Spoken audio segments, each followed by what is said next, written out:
farany arahaba antika agnaby vahoaka malagasy magnerana Pinosy toy moa ty tegna vao mbola izao avao ty miaraka amintika agnamity ndray mitoraka toy zany mbo hagnamafy avao le raha fa nivolaniko tamareo mikasiky le ty raha rahampifilianagna toy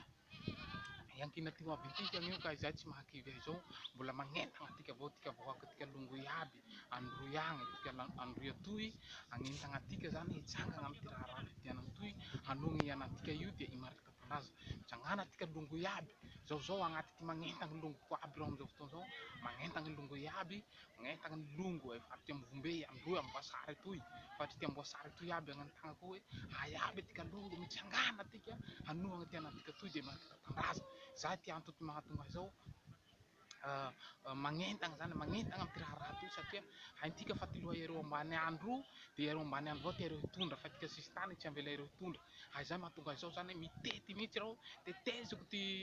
faritry androy toy magnentagny androy magnentagny longoko aby androy toy zay fa maty tika ere toy entaniko mba hanohagny ty